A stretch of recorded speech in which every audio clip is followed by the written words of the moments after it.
Mais oui, parce que c'est vrai que c'est vraiment... mais oui, oui, mais c'est ça.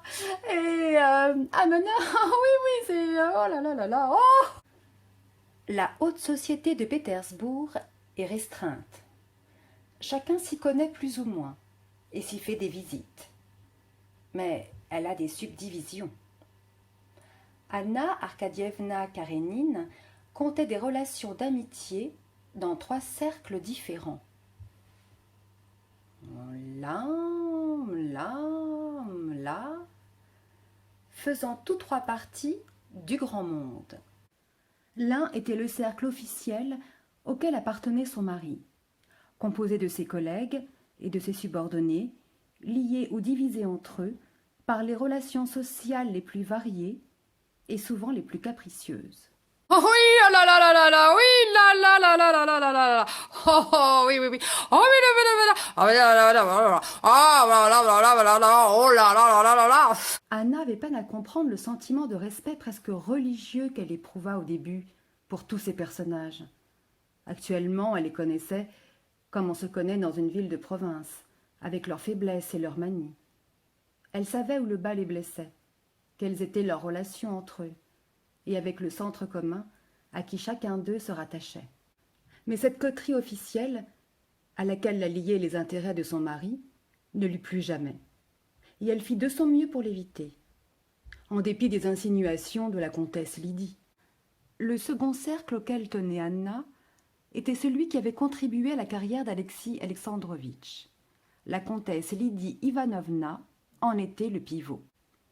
Il se composait de femmes âgées, laides, charitables et dévotes, et d'hommes intelligents, instruits et ambitieux. Ah bah là là. Ah oui, alors, oui, on est ambitieux, nous. Oh là là, oui, c'est pas possible. Ouh là là là là là là. Quelqu'un l'avait surnommée la conscience de la société de Pétersbourg. Karénine appréciait fort cette coterie, et Anna, dont le caractère souple s'assimilait facilement à son entourage, s'y était fait des amis. Après son retour de Moscou, ce milieu lui devint insupportable. Il lui sembla qu'elle-même, aussi bien que les autres, y manquait de naturel. Et elle vit la comtesse Lydie aussi rarement que possible. Enfin, Anna avait encore des relations d'amitié avec le grand monde par excellence. Ce monde de bals, de dîners, de toilettes brillantes, qui tient d'une main à la cour pour ne pas tomber tout à fait dans le demi-monde qu'il s'imagine méprisé.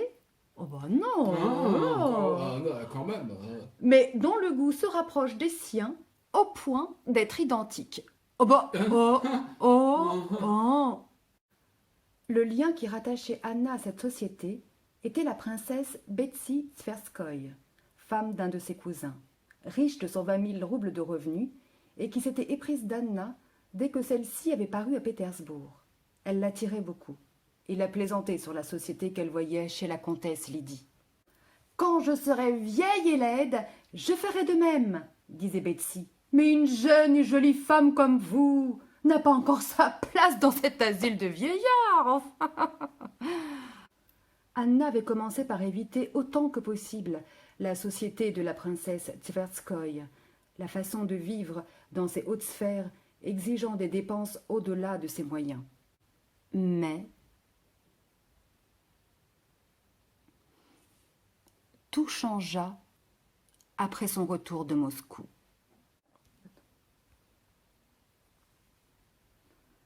Elle négligea ses amis raisonnables et n'alla plus que dans le grand monde.